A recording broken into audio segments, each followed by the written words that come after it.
My name is Laura Wilde, and I am the Senior Program Analyst in Food Safety at the National Environmental Health Association, or NEHA.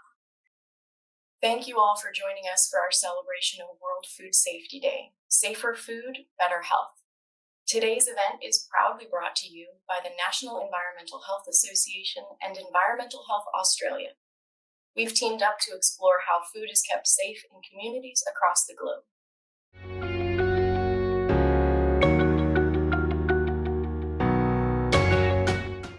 For those that don't know me, my name is Phil Swain, and I'm the National President of EHA. I'd like to welcome our panellists. First, I'd like to introduce Tanya Morrison from New Zealand. Kia ora, everyone. Hi, Phil. Tanya's joining us from New Zealand. Also joining us this morning is Dr. Wessam Atif from the Philippines. Hi, good morning. Happy to have everyone with me today. Thank you, Phil. Welcome, Wessam. And finally, we have Ruba Sundram Muthusamy, and I apologize if I didn't pronounce your name correctly, joining us from Malaysia. Welcome, Ruba. Hi, everyone. Good morning.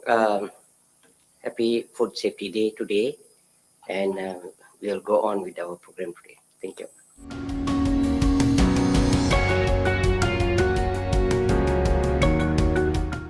Dr. Govind Dev Kumar. I invite two additional panelists to our discussion. I'd like to introduce you all to Zainab Boualeg.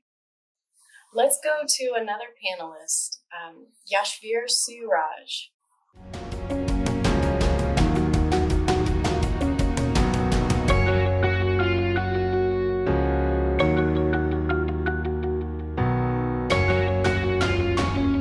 I've been an environmental health officer for 12 years now and been a part of the New Zealand Institute for nearly 5 years. It was interesting because while I was studying, I was working in restaurants and things. So, I went from making the food and then I went to selling the food. And then after about 5 years of that, I decided to retrain and become an EHO. And it's kind of come full circle to me that I now inspect the food. Well, originally, I'm a medical doctor, and my specialty is actually occupational and environmental health. I mainly practice in third world countries, so I practiced in my country of origin, in Egypt first, and then now I'm practicing in the Philippines. But I work as an independent consultant. I do not represent the government. I just work with the government and the WHO as an independent consultant. So I've been working for the last 31 years, and currently I'm with the Ministry of Health. I'm called as the chief of the Food and Safety Division for Ministry of Health in Malaysia. Working for the trader, for the business investor. They are looking for new business in GCC world, GCC countries. I like food safety because I believe that being in a good health life, so need to eat healthy food. The joy of serving the citizens and ensuring that what food they receive is of such a nature that it ensures food safety, good health, good hygiene, and an improvement to the basic standard of living. What keeps me interested in food safety is the new challenges it throws every day. No day is the same. There's always something to learn, and there's always an opportunity to interact with people, and that keeps me coming to the lab every day.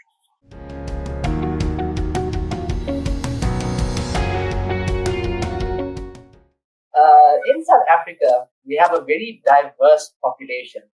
So a usual day in my field, in my country, is that firstly, we have two different sectors, the private sector and the public sector.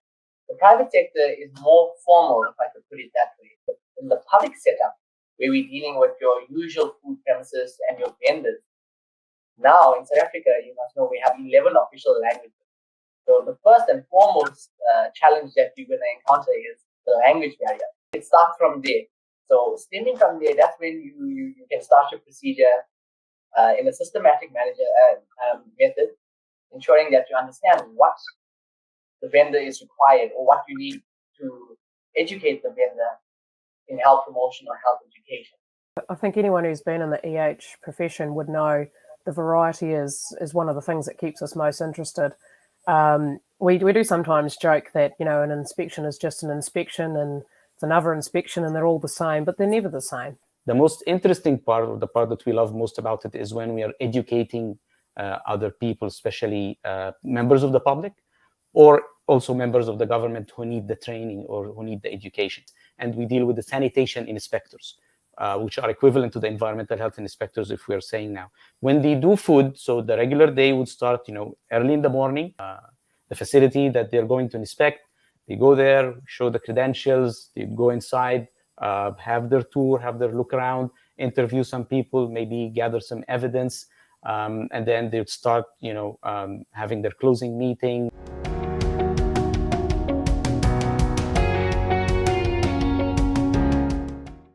We do have to keep up to the latest technologies, and also we can't stop the change of the technologies, and also we have to accommodate the current changes with our law. It's a bit of a challenge when you're working in developing countries, is to, you know, when you're trying to give technical assistance to the government, especially if you're doing action research, it's very hard to get things actually done. Or, you know, when you give things to policymakers, it's now from technical level to management level, and, you know, to see things actually happening or to get local governments working and happening, it's very difficult, especially in the country, for example, where things are autonomous. So you have to go from one locality to the other and trying, you know, to deliver the message or get things done on government level. This is very challenging thing.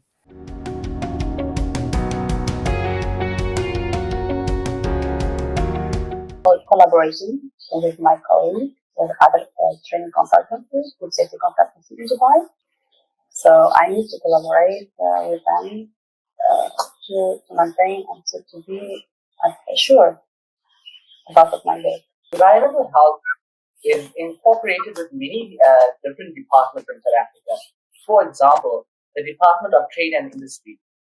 And we work hand in hand to ensure that whatever we are importing or exporting is safe for human consumption, and also to enhance the economy of the country. For me, my research is based on a lot of input from federal agencies. A lot of our research is funded by federal agencies like the USDA, the FDA.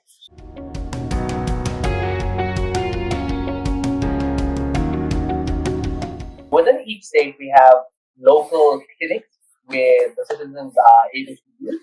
And when they are sick, they go to the clinic, and the sisters that are there will then notify one of the state doctors that, you know what, this person is showing symptoms of a communicable disease.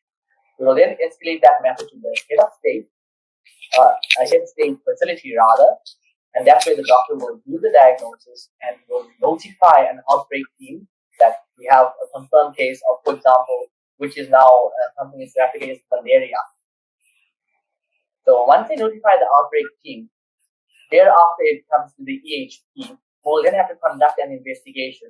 The federal agencies in the United States, they do a really good job of tracking how foodborne pathogens get into the food system. In other parts of the world, the environmental health officer will look at outbreaks, communicable diseases, etc., as part of their role. Whereas here, that's not actually the case. If there's non-compliance is found, or if there's an investigation to be had, it's actually the food safety officer who actually comes in, who actually has the enforcement tools. And so they're the ones who would help with the investigation scenario.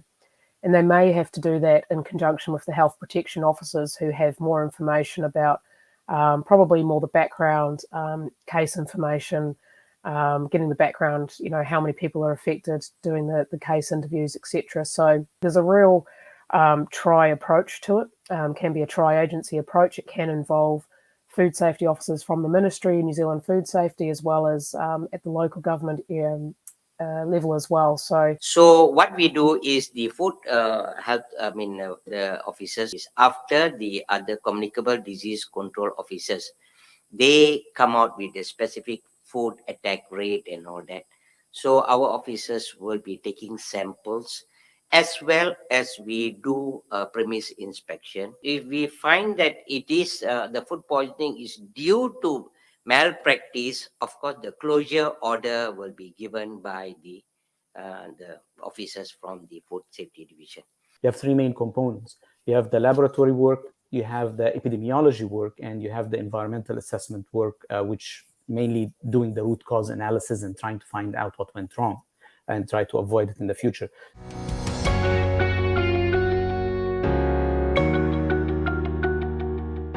When we're in lockdown and things, we had to find new ways of working. You know, remote verifications, how can you actually do a food safety inspection remotely? Well, we had to find a way using technology like Zoom or Skype to show you around the kitchen, which, you know, the cynical side of us always say, well, what are you not showing me? But food safety culture comes through no matter what. Whereas we don't really go and certify any food industries for free COVID-19 viruses in their food. We don't do that at all. Yeah, with the COVID-19 outbreak, it's food safety has definitely taken a pivot towards using digital tools. But again, the basics is communication and effective communication. I know we've worked very hard in Australia over a couple of decades to get some basic food handler training available sort of free of charge into most establishments. Our New Zealand Institute focuses on training predominantly for our members, which are our EHOs or our food verifiers. So we don't target the food industry ourselves. I think the key words that you put there was actually about assuming that the food is safe. And a lot of people, you don't know what you don't know. There's always going to be regulatory framework. There's always going to be, I guess, right and wrong. And non-compliance and things like that, and that's no joke, and we don't make any light of that. But we in the national level, we do have set up International Food Safety Training Center. We do training a lot of to the food handlers. Food poisoning usually happens due to food that tastes good and smells good. There is training for I will not say the consumers, for the food business operators, and there is training for the regulators. Well, Winnie, thanks for the question. There is something that we study in safety, and that's the difference between risk level and risk acceptability. While risk level is something that scientists do or the technical people do, you have in the end, as someone who works with the technical side, to give that to the management, and they have to do their own, management decisions and decide if the risk is acceptable. In many companies, we have to go with the high risk if it is acceptable. Questioning staff, the approach here with open-ended questions and having conversations, show me, explain to me, tell me how.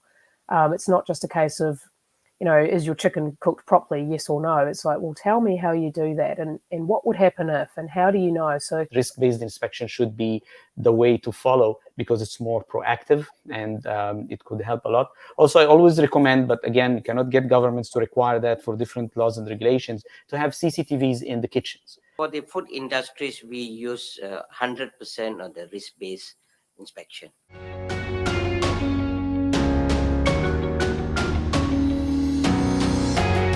I'd like to extend a sincere thank you to each of our panelists for sharing such valuable and important information with us. Thank you very much for joining us. Cool. Thanks, Phil. Thanks, everyone. Thanks, and happy World Food Safety Day, everyone. Thank you.